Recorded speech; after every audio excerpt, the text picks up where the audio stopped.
The candles in the front hall of Harwick House had been burning for 2 hours before anyone thought to trim them, and the light they cast was the color of old bronze, warm and unsteady, the kind that showed every imperfection in a face.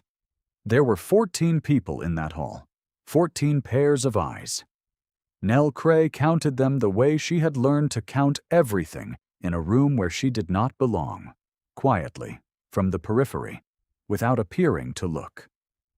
She stood near the servants' passage door with her hands folded at her waist and her back straight, and a particular expression arranged on her face that years of service had made habitual. Present. Composed. Without opinion. The Dowager Duchess of Harwick stood 12 feet away, one gloved hand resting on the carved newel post at the base of the staircase, and her voice was a polished instrument, each syllable placed with the certainty of someone who had never once been told she was wrong. "She has been in this house before," Lady Constance said, and she did not look at Nell when she said it, which made it worse. She looked at her son. In a different capacity, and under circumstances that were not, as I recall, resolved to anyone's satisfaction. "Edmund, I am asking you to see clearly." Edmund Wycliffe, Duke of Harwick, stood at the foot of the stairs. He had not moved. His face was the face he wore in public, composed, remote, the jaw set at a particular angle that communicated nothing except that he was paying attention. He was paying attention. He had not looked at Nell once since the Dowager began speaking, which was either very good or very terrible, and Nell did not yet know which. Mr. Gerald Price stood at the Dowager's left hand, his expression careful, his eyes on Nell's pocket. He knew about the letter. She did not know how. He knew. Nell's hand moved without her permission to the pocket of her dress. She stilled it. The letter was there, small, sealed, the wax impression of a duchess's ring pressed into it. And she had carried it for 2 years, and she was not going to surrender it now in a candlelit hallway before 14 pairs of eyes. Not to Gerald Price, not to anyone. She had made a promise. She intended to keep it. The question that had grown in her chest across the last 12 minutes was simpler and more terrible than the secret itself. Whether the Duke would let her. She had not been born to service. That was the thing the Dowager had never forgiven, and possibly the thing the Duchess had loved her for. Eleanor Cray had been the daughter of a clergyman in modest circumstances, educated alongside her father's only parishioner, who kept books, taught Latin at 10 and natural philosophy at 12, and brought into service at 17 when the living passed and the money went with it. She had come to Thornfield Park in Berkshire as a lady's maid in the autumn of 1814, assigned to the personal household of the new Duchess of Harwick, a young woman named Philippa, who had been beautiful and anxious and frightened of her own wedding ring. The Duchess of Harwick had been married to her Duke for 4 months when Nell arrived. They had not known each other before the engagement. They had not been unkind to one another. They had been formal, correct. 2 people fulfilling an obligation that both families had determined was necessary, and if they had spoken about it privately, they had not done so within Nell's hearing. What Nell heard were other things. The way the Duchess breathed in the small hours of the morning when the household was quiet, and she believed herself entirely alone. The way she sometimes reached for a writing case locked in her trunk and then withdrew her hand without unlocking it. The way she sometimes said a name, very quietly, not the Duke's name, when she thought the room was empty. Nell had learned the whole of it in pieces, and she had not asked, and the Duchess had not told her. Not for 2 years. Not until the fever of the 3rd winter came down fast and hard, and by the 4th day, everyone in the house except Nell understood that it was not the kind of fever from which one simply recovered. She had called Nell to her bedside at dawn. The house was still. The Duke was away at the Harwick estate in Northumberland, an emergency of drainage and flooding, summoned urgently 2 days before, expected back within the week. He had not known how quickly things would move. The Duchess held out the letter. Her hands were light as paper by then, the skin thin over the knuckles, the color gone out of them. She said Nell's name, not Miss Cray, not the form she always used, but Nell. The short, plain syllable of it, as though they were equals and had always been. "I need to know that this goes with you," she said. "Not with anyone in this house, not with my mother-in-law. Not opened until there is a reason." She paused. Her eyes were very clear for a woman 3 days from the end of things. "You know what it concerns. You have known for some time. I'm asking you to carry it quietly and keep it quiet." Nell took the letter. She did not promise aloud. She looked at the Duchess's face, and she nodded once, and the Duchess closed her eyes, and that was the agreement between them. The Duchess of Harwick died 2 days later, on a Wednesday morning in November 1815, with Nell at her bedside and no one else present who mattered. When the Duke arrived home, he arrived home to a grave and a household in shock, and a head housekeeper who had already told the Dowager about the locked writing case. The case was empty by then.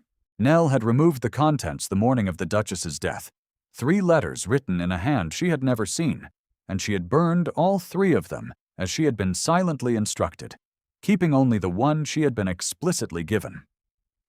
There was no way to prove the case had not been emptied by theft rather than by duty. The Dowager had made her conclusions clear within 48 hours. She was dismissed without a character. She had expected nothing less, and she did not explain herself. And she did not offer the letter as evidence of anything. She went to a cousin in Wiltshire and spent 3 months there. And when a position was advertised for an under-housekeeper at Harwick's Berkshire estate, she applied under her given name, and she was hired by Mrs. Doyne, the housekeeper, who either did not know or chose not to investigate. And Nell did not ask which. She had been at Harwick House for 4 months when the Duke came back to it for the first time in a year, and she had told herself she would carry the letter and her silence until she died, if that was what was required. She had not yet told herself what she intended to do about Edmund Wycliffe. The autumn gathering at Harwick House was the Dowager's idea, which meant it had the quality of a directive delivered in the form of a suggestion. Lady Constance arrived in the first week of October in a traveling carriage with her companion, her personal maid, and Lady Cecily Montrose, who came with 2 trunks of clothes and the kind of composure that suggested she had been rehearsing something for some time. Lady Cecily was 23, the daughter of a Derbyshire viscount, and she wore ivory and pale gold with the ease of someone who had learned young that she would always be the most beautifully dressed person in any room. She was not unkind in the obvious ways. She was simply precise in her assessments, precise in her attentions, precise in the placement of her regard. She gave the Duke her full attention whenever he was present, and she gave the household staff no attention at all, which was a different sort of cruelty, and one the Dowager had also mastered. It was Lady Cecily who first said the word in Nell's hearing. She said it to the Dowager in the corridor outside the blue sitting room, not quietly enough, on the 3rd morning of the visit. Nell was 2 doors down, carrying linens to the linen room, and she caught only a portion of it, but the portion she caught was sufficient. "The thieving maid," she said. "The one who robbed the poor creature's escritoire while she was barely cold." A pause. The sound of a fan closing. "I confess I do not understand why she remains." The Dowager's reply was below Nell's hearing. The tone of it was not. Nell kept walking. Her face did not change. She was very good at this, at keeping her face in the arrangement that service required, and she had been practicing for 2 years. And she did not think about the word as she walked. She thought about it only later, sitting in her small room off the servants' stair, with the letter in her hand and the candle burning low. The child's name was Thomas. He was 7 years old, and he lived in a village in Dorset with a family the Duchess had trusted. And as far as Nell knew, he was well and entirely unaware of any connection to a dead duchess or a dukedom. She had checked once, through a circuitous arrangement of letters, and a woman in Wiltshire who owed her a kindness. He was well, he was safe. The secret was not about extracting him from that safety. It was about keeping him there. If Gerald Price got what he wanted, the details, the family, the documentary proof the Duchess had destroyed, he would use it not to help the child, but to destabilize the Duke. That was what she had been carrying. Not just a promise. Not just a dead woman's wish. A child's entire quiet life. She put the letter back in her pocket. She sat with the candle until it went out. She did not know when he had started watching her. She only knew that she had become aware of it gradually, the way one becomes aware of a change in weather before it arrives. A slight shift in pressure. A quality of stillness in a room she had just entered. A sense of being looked at from an angle that was not quite the angle of the door. On a Tuesday afternoon in mid-October, she was in the kitchen garden with Agnes Holt, the village schoolmaster's daughter, who came twice a week because her father had arranged it with Mrs. Doyne and because Nell had not been able to say no to a child who wanted to read. Agnes was 8, gap-toothed, and possessed of an appetite for the natural world that expressed itself primarily as an inexhaustible series of questions. They had been working through a volume of natural philosophy that had been left in the estate's library, presumably by someone who had found it unreadable, and Agnes received each new fact with the solemnity of a person taking a sacred oath. It was a cool afternoon, the light long and golden across the garden's stone wall, the last of the autumn kitchen herbs still holding on in the beds. Nell sat on the low wall and read aloud, and Agnes sat beside her with her chin in both hands, entirely still for possibly the first time in her life. "But why does the water go down and not up?" Agnes said, when Nell paused. "Gravity," Nell said. "The earth draws everything toward itself. It is the earth's nature." Agnes considered this. "Is that why sad things feel heavy?" Nell looked at her. "Where did you learn that?" "I didn't learn it," Agnes said. "I just thought it." There was a pause. The light shifted. Agnes looked up at her with the directness only children and very old people manage without effort. "Miss Cray," she said, "why are you so kind? You don't have to be." Nell was quiet for a moment. The garden wall was warm at her back. The kitchen chimney put out its thin thread of smoke above the roofline. "Someone once trusted me with something precious," she said at last. "I found that trust changed me. I try to deserve it still." Agnes nodded, apparently satisfied, and returned to the book. Nell did not look toward the library window. She did not know he was there. She found out 3 days later, when Mrs. Doyne told her, not unkindly, that the Duke had made inquiries about whether Nell had any formal education and under what circumstances she had come to the house. She sat with that information for a long time. If you are finding your way into this story, leave a word in the comments. They carry further than you think. She sat with it, and she thought about what it meant. And she thought about the letter. And she did not let herself believe that it meant what she almost wanted it to mean. She had learned not to trust the wanting of things. The wanting only made what followed harder. The Duke had a portrait of his late wife hung in the gallery at the south end of the house, and he had not, so far as anyone on staff could determine, looked at it once since his return. The portrait showed a young woman in pale yellow, standing at a window with her hands folded at her waist, a formal posture, the painted equivalent of the arrangement Nell had known so well. Philippa Wycliffe, Duchess of Harwick, had been beautiful in the way of people who are also somewhat afraid, carefully composed, the eyes a little watchful, the mouth held in a pleasant expression that was not quite a smile. The painter had caught the watchfulness by accident, Nell thought, or perhaps not entirely by accident. The late Duchess had been watchful. She had spent her life watching for threats, and several of them had been real. Nell passed the gallery once each day, her route through the house requiring it. She did not pause before the portrait. She did not look at it with the eyes of someone who had known the woman.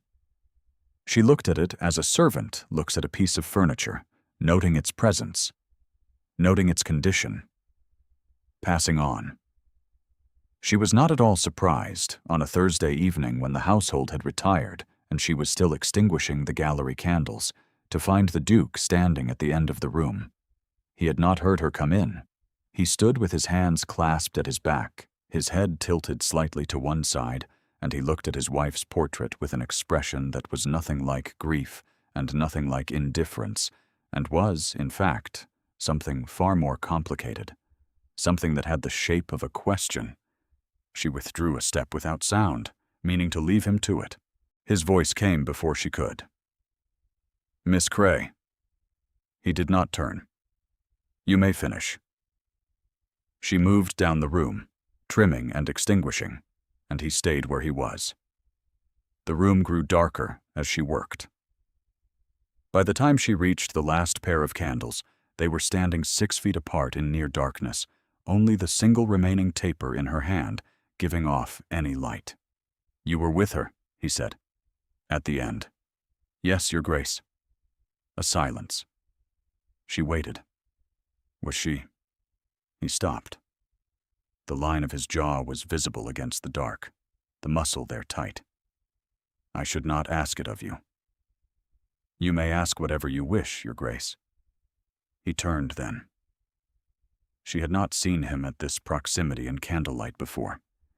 He was, she noted this without permitting herself to hold it, tired, in the way that grief leaves a person tired even 2 years after the fact, the exhaustion sitting not in the body, but in the eyes. He was looking at her with the directness of a man who had decided something. Was she at peace? He said. She thought about Philippa Wycliffe's face on that last morning, the clarity in it, the particular release of a woman who had set down something she had been carrying too long. "Yes, Your Grace," Nell said. She was. He looked at her for a long moment. She did not look away, because looking away would have been a lie of its own, and she had not come this far by trading in those. "I was not there," he said. It was not self-pity. It was a simple statement of a thing he had not forgiven himself for. And Nell heard the wound in it very clearly, the specific human tear of a man who had not loved his wife in the way of novels, and yet had failed to be present at her dying, and who had been failing her in that particular way ever since. He turned back to the portrait. She left him there, the single candle she took with her giving him just enough light to see by, and she walked down the dark corridor with her face quite still and her hand very steady on the taper. She had not told him an untruth. That was the only mercy she could give him that cost her nothing. The rest would cost her everything, if it came to it. Mr. Gerald Price found her alone 4 days later. He had clearly been waiting for the opportunity, and she had not been able to prevent him from manufacturing it. He came upon her in the East Passage on a morning when the household was occupied with the arrival of Mr. Alderton, the Duke's solicitor, who had come for the quarterly estate review. Price had the look of a man who had rehearsed his remarks and was pleased with them. He was not physically threatening. He was slight, fine-boned, with a solicitor's precision about his own person, but his eyes were the eyes of someone who had learned to calculate his advantages carefully. "Miss Cray," he said, and he said it with a particular quality of familiarity that was not courtesy. We have not had occasion to speak privately. We have not, Nell said. Nell added, I had hoped we might remedy that. He smiled. It was the smile of a man with several options. I have an interest in the late Duchess's affairs. A legal interest, you understand. A question of entailment that touches a property in Somerset. I understand you were very close to Her Grace in her final weeks. I was her personal maid. Quite. And in that capacity, one occasionally becomes the repository of confidences. He paused. Letters, perhaps. Documents that the Duchess might have wished to preserve, but could not entrust to her household more generally. Nell looked at him. Her expression was the expression of a woman hearing an ordinary sentence.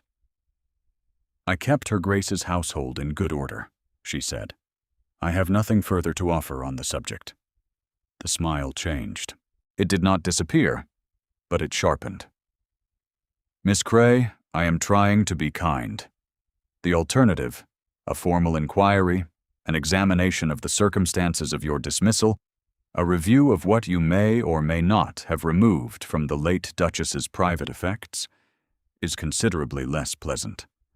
I have some influence with the county magistrate, a woman dismissed without a character, subsequently engaged by the same estate under, one might say ambiguous, circumstances.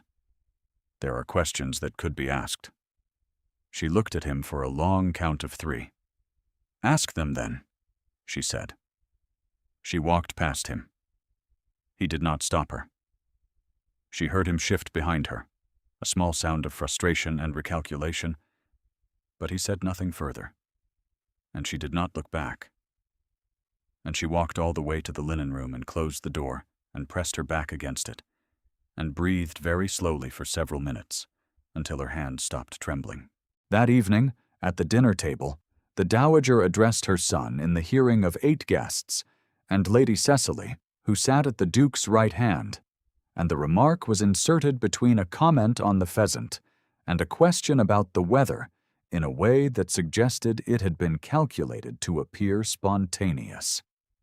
I had occasion today to speak with Mr. Price about a small matter of property, Lady Constance said, setting down her glass with a particular deliberateness. He raised a concern about one of the household staff, the woman who was formerly employed at Thornfield Park, in a personal capacity, and who was let go under circumstances I am sure you will recall. She looked down the table at her son. I confess I find it difficult to understand, Edmund, why you permitted Mrs. Doyne to engage her at all. Some histories do not bear repeating. The table was very quiet. Nell was not present at dinner. She heard this from Mrs. Doyne the following morning reported in the housekeeper's careful, non-editorial way. She could imagine it precisely. The table, the candles, the guests' faces turning with the particular attention of people witnessing a social maneuver and gauging its success. She could imagine Lady Cecily's expression, which would have been a model of polite concern. She could imagine the Duke's. She could not yet read the Duke's expressions with any reliability. This was a deficit that had not mattered to her before this autumn, and that mattered to her considerably now, in ways she did not permit herself to examine directly. What she did know was that he had not, according to Mrs. Doyne, said anything in response. He had let the remark lie on the table like a document not yet signed. The question was what that silence meant. She was in the still room the following afternoon when she heard his step in the corridor. She had learned the sound of it across the weeks, as one learns the sounds of any house one lives in. And he paused at the door. And she looked up. And he looked at her for a moment, in which neither of them spoke. Price has made himself disagreeable, he said. Mr. Price has a business interest, she said. He is pursuing it. He is threatening you. She set down the cloth she had been holding. He is asking questions about a matter that does not concern him, and using my position to apply pressure. It is not uncommon. He came 2 steps into the room. It was a small room, and 2 steps brought him closer than was entirely comfortable. Miss Cray. His voice was level, the words placed with care. If there is something you are protecting, I am not asking you to stop. I am asking you to tell me whether it concerns this household's safety. She looked at him. The small room was warm from the herb-drying frames and the low fire, and the light was afternoon gold through the single window. And she noted this, and set it aside quickly, watching her with an attention that had nothing of the assessing quality Price's had carried. He was not trying to take anything from her. He was trying to understand what she was carrying. "It does not threaten this household," she said. "It never has. It is a private matter that belongs to the dead." A silence. He stood very still. "I believe you," he said. And he said it as though he had already decided before coming into the room, and had come only to tell her so. He left. She stood in the still room for a long time after he went. There are things that cannot be unmade once they are felt. She had known this for some time, in an abstract way, and she knew it now in a way that was not abstract at all. And she was frightened of it. And she did not have the luxury of being frightened, and so she did the only thing she knew how to do. She kept going. The evening of the breaking came 3 days after that, at a dinner that Nell would not be present at, but that she felt arriving across the whole afternoon in the way she had learned to feel certain kinds of weather. The household was tense with the particular tension that comes before a hostess has decided something. The Dowager had been in conference with Gerald Price for an hour in the yellow sitting room. The door closed, and when she emerged, she had the look of a woman who had decided that patience was no longer necessary. Lady Cecily had been called in for a quarter of an hour after. Then the door had opened, and Price had gone away to his rooms, and the Dowager had gone to dress for dinner, and the house had been very quiet in a way that did not mean peace. Nell ate with the upper staff in the servants' hall and went back to her work and told herself she was not afraid. She was still telling herself this when Mrs. Doyne came to find her at 9:30, her face composed with the specific composure of someone delivering difficult information carefully. "He did not ask you to leave," Mrs. Doyne said. That was how she started. "The Duke has not asked you to leave." Nell waited. "Mr. Price made his case at the dinner table," Mrs. Doyne said. "Formally. He claims he has documentary evidence, letters from a solicitor in Dorset, apparently, that you removed correspondence of value from the late Duchess's private effects at Thornfield Park. He is threatening to bring a formal complaint to the county magistrate." The Dowager supported it. "She asked His Grace to dismiss you immediately." A pause. "His Grace said he would consider the matter in the morning." Nell stood very still. Consider the matter in the morning. It was so careful, so measured. It sounded precisely like a man who had already decided and was looking for a way to make the decision seem deliberate rather than inevitable.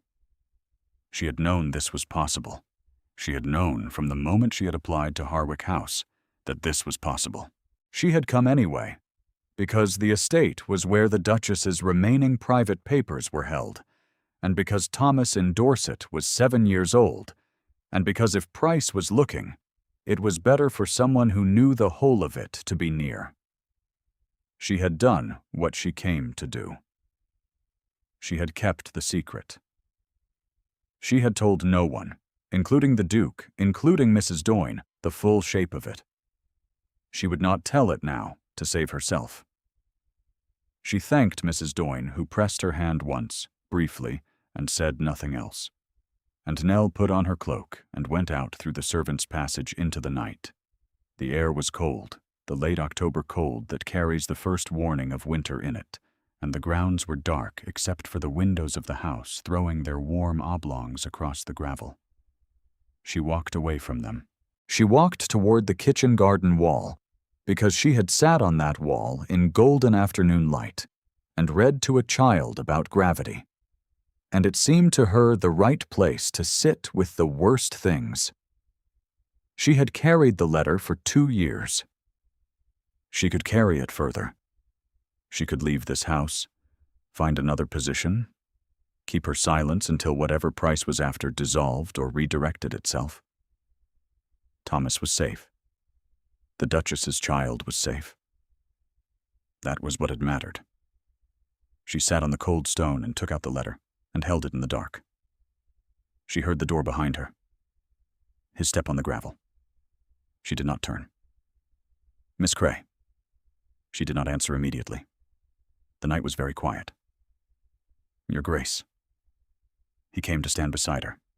He did not sit. He put his hands in his coat pockets and looked out at the dark garden and said nothing for a long moment. "She gave you something," he said at last. "It was not a question." "Yes." "And you have kept it?" "Yes." He was quiet again. She could feel the warmth of him at her side, faintly, through the cold air. And she was aware of it in the specific way she had been trying not to be aware of it since the still room, since the gallery, since the moment she had looked up from the low wall in golden light and found he had been watching her for longer than she knew. "I am not going to ask you what it is," he said.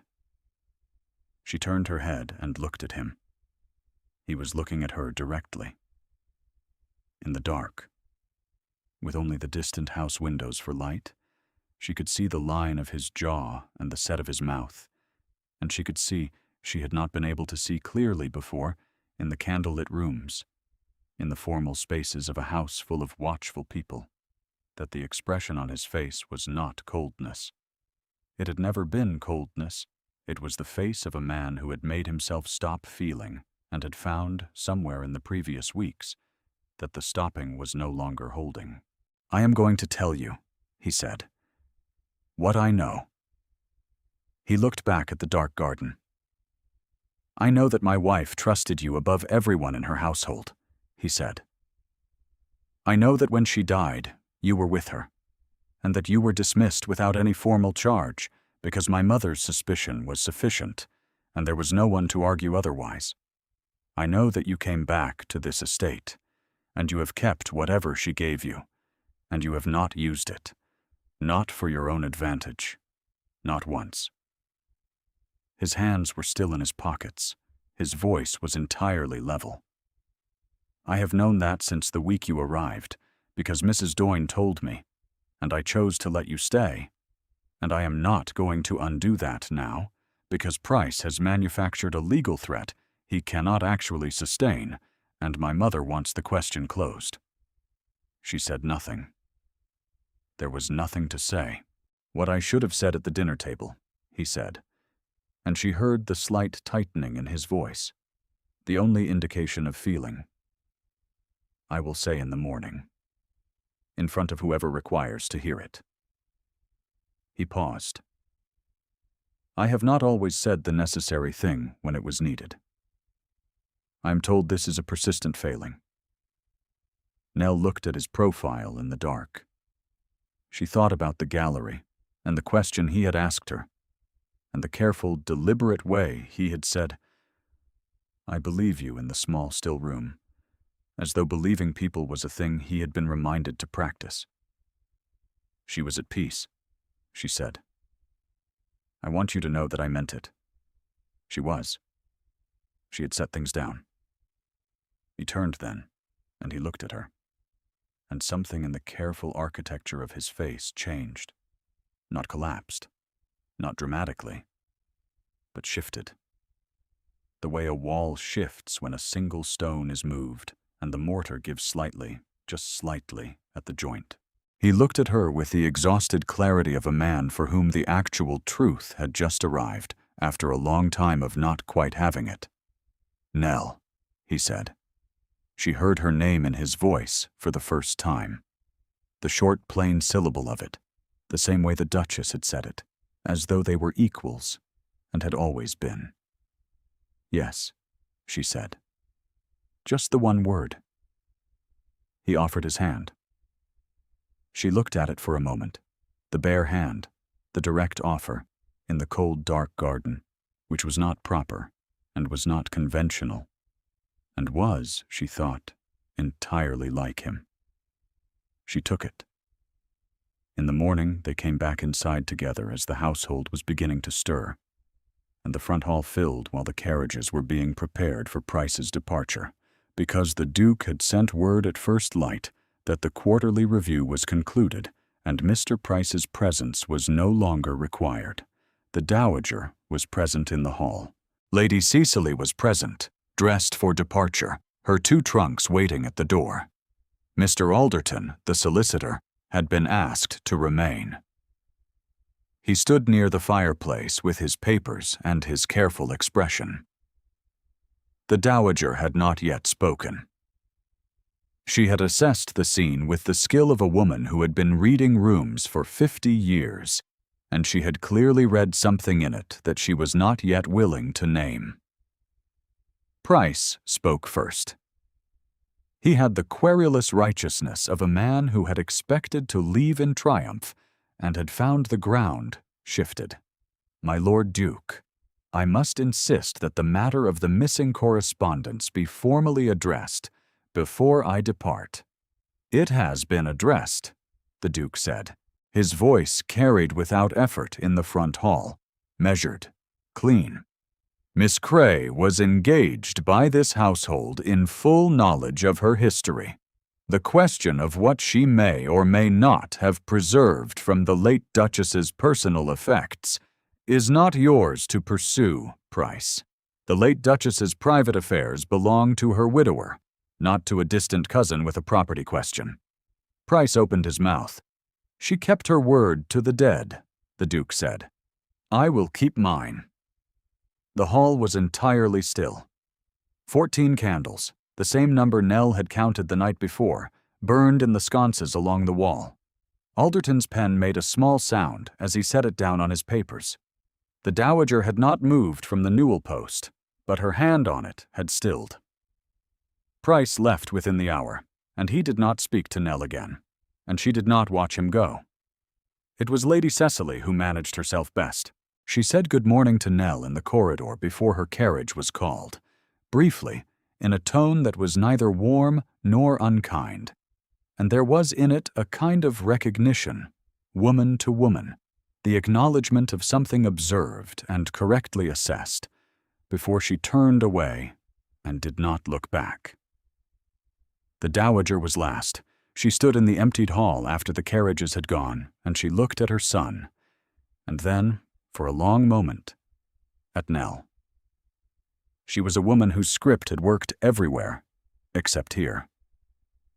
Nell could see it in her face, not malice, not villainy, but the specific bewilderment of a person for whom a familiar road had simply stopped existing. She had been protecting her son. She had been protecting the order of things. She had been wrong about what the order of things actually was. "I owe you an apology," Lady Constance said at last. She said it to Nell, and she said it precisely, with the discipline of someone who had decided to say a difficult thing, and intended to say it correctly. "I made a determination about your character in a time of grief. I was not inclined to revise it. I should have been." Nell looked at her. She was a formidable woman, and she was genuinely wrong, and she had just said so in front of her son and his solicitor. And that was not nothing. "Thank you, my lady," Nell said. That evening, after the house had quieted, Nell sat by the fire in the small room off the housekeeper's parlor that Mrs. Doyne had given her for private use, and she held the letter. She had kept it for 2 years. She had promised the Duchess she would open it only if the child's safety was threatened, and Thomas was safe in Dorset, growing up in an ordinary house with an ordinary family, entirely removed from the machinery of great houses and season verdicts, and the Regency's cold arithmetic about whose life counted. The threat Price had represented was finished. There was nothing, now, that compelled her silence further. And there was nothing that compelled her to open it. And she sat with that equivalence for a long while. She opened it. The writing inside was in the Duchess's hand, a single line, the letters formed with the particular care of a woman who knew she had little strength left and intended to spend it exactly. Forgive him, he tried. Nothing else. No name. No explanation. A private mercy from a woman who had died at 26, with her private life folded away and her public face arranged, and her one act of grace addressed to the person she trusted to carry it forward. Nell read it twice. Then she folded the letter and folded it again, very small, and held it in her closed hand. She heard the door behind her. She did not startle. She had learned his step. "The fire is lower than it should be," he said, coming in from the corridor. He crossed to the hearth and added 2 pieces of wood without asking. Because that was his particular nature, he did not ask, he acted. And the action was always, when she looked at it clearly, care. He straightened and looked at the folded paper in her hand.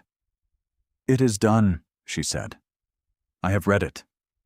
It is only a few words." He did not ask what they were. She thought he would not, and she was right. And she loved him for it in a way that was simple and entirely without ambiguity. "You do not have to tell me," he said. "I know." She looked at the fire. "She said to forgive you. She said you tried." The silence that followed was not empty. It had the quality of a room in which something long sealed had finally been opened, and the air of it was changing, and no one was quite certain yet of the new temperature. She heard him breathe. She heard the sound of his hand at his own coat pocket, and she knew without looking that he had reached for the miniature he carried there, the small painted portrait, ivory framed, a face she had once known very well, and had not taken it out. "I did not love her," he said. "Not in the way she deserved to be loved. I was not. I did not know how to be present in the way she needed, and I did not learn it in time." He stopped. Then quietly, "I am still learning." She turned her head and looked at him. He was standing at her hearth, his hands at his sides now, the fire behind him making the room warmer than it had been, and he was looking at her with the directness she had come to understand was not coldness, but its exact opposite. The look of a man who had decided not to look away. "You have been practicing," she said. Something crossed his face. A brief, restrained expression that was not quite a smile, but was near to it, the closest she had seen him come. "I have had some instruction," he said. She rose from the chair. She was not certain what she intended, except that she was tired of distances that did not need to exist, and he was a man who reached for things and stopped short, and she was a woman who had been still in too many rooms for too long. She stood before him, and she looked up at his face, and she put the folded letter in his hand. "She meant it," she said. "You should keep it." He looked down at it. His fingers closed around it, around her hand with it, and for a long moment neither of them moved. His thumb traced across her knuckles, very gently, the way someone touches something they have been afraid to damage. She felt her pulse in her throat. She felt the fire's warmth and the winter pressing cold at the window, and the specific gravity of standing this near to someone whose absence would have weight. He said her name. Nell. The short, plain syllable. "Yes," she said. He bent his head and kissed her, softly, carefully, the way he did everything that mattered, with precision and with held breath. and with the quality of a man who had made a decision he intended to keep. Outside the window, the first snow of the season was beginning to fall. It came down without announcement, small and quiet, settling on the stone garden wall where a woman had once sat and read about gravity to a gap-toothed child, and covering the gravel path where two people had stood in the dark and told each other the truth. The fire burned. The letter lay folded in his hand. She had carried it long enough. If this story has stayed with you, leave a word below. These small acts of witness matter more than you know.